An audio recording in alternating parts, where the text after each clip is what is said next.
বাসার গাছের সিম কিভাবে সঠিক পদ্ধতিতে আমি ফ্রোজেন করেছি সেটা আজকে আপনাদের সঙ্গে শেয়ার করব। তো welcome to my new blog. আসসালামু আলাইকুম, সবাই কেমন আছেন? আশা করি অনেক অনেক ভালো আছেন।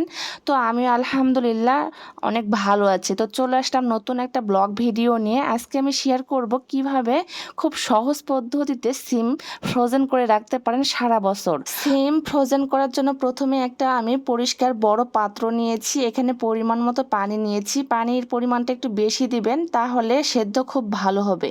তো এখানে একটা সিক্রেট বুদ্ধি শেয়ার করি। এখানে আমি 2 চামচ দিয়েছি চিনিটা দিয়ে সেদ্ধ করলে সিমটা খুব ভালোভাবে সেদ্ধ হয় এবং সবুজ কালারটা একদম সবুজই থাকে।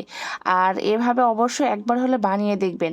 তো চিনিটা দেওয়ার পর খুব ভালোভাবে মিক্সড করে নিয়েছি। নেওয়ার পর পানিটা যখন ফুটিয়ে এসেছে, এই পর্যায়ে আমি সিমগুলো ঢেলে দিলাম। এখানে বেশি ফুটিয়ে নেওয়ার কোনো প্রয়োজন নেই, হালকা একটু গরম হয়ে আসলে সিমগুলো দিয়ে দিব। দেওয়ার পর এইভাবে আমি একটু উলট পালট করে নেড়ে দিব। আর মোটামুটি 5 থেকে 7 মিনিট সেদ্ধ করে নেব। খুব বেশি সেদ্ধ করব না, তাহলে সিমের কালারটা নষ্ট হয়ে যাবে। এই জন্য মোটামুটি 5 থেকে 7 মিনিট একটু ভাপ দিয়ে নিলেই সিমটা একদম মোটামুটি সেদ্ধ হবে এবং কালারটাও একদমই সবুজ থাকবে।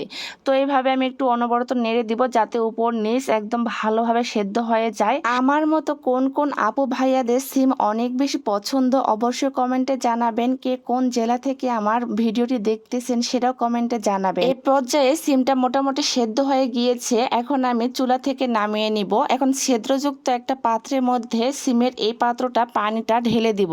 আর ঠান্ডা পানি দিয়ে আমি খুব ভালোভাবে সিমটা পরিষ্কার করে নিব। ঠান্ডা পানিতে খুব ভালোভাবে পরিষ্কার করার পর আমি পানিটা ঝরে যাওয়ার জন্য বেশ কিছুক্ষণ সিমটাকে এই অবস্থায় রেখে দিব।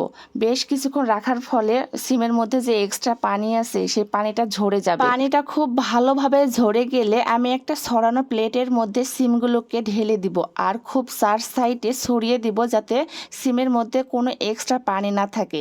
সিমের মধ্যে পানিটা খুব ভালোভাবে শুকিয়ে নিতে হবে, তাহলে সিমটা ফ্রোজেন করা অনেক বেশি ভালো হবে এবং পচে যাবে না। শীতকালে বিভিন্ন ধরনের শাকসবজি পাওয়া যায়। আমরা যদি সঠিক পদ্ধতি মেনে আমরা সবজিগুলোকে সংরক্ষণ করি, তাহলে সারা বছর আমরা হাতের কাছে যে কোনো শাকসবজি পেয়ে যাব। এ পর্যায়ে আমার সিমের অতিরিক্ত যে পানি ছিল সেগুলো খুব ভালোভাবে ঝরে গিয়েছে এবং সিমগুলো খুব ভালোভাবে ঠান্ডা হয়েছে। এখন আমি ফ্রোজেন করার জন্য এখানে আমি পট নিয়েছি। এই পটের মধ্যে পরিমাণ মতো সিমগুলো দিয়ে দিব। তো আপনারা যে কোনো ধরনের পট অ্যাড করতে পারেন।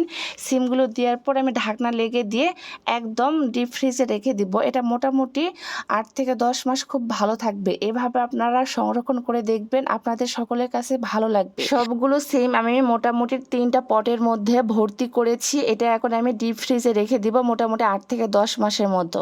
তো আজকের মতো আল্লাহ হাফেজ, সবাই ভালো থাকবেন।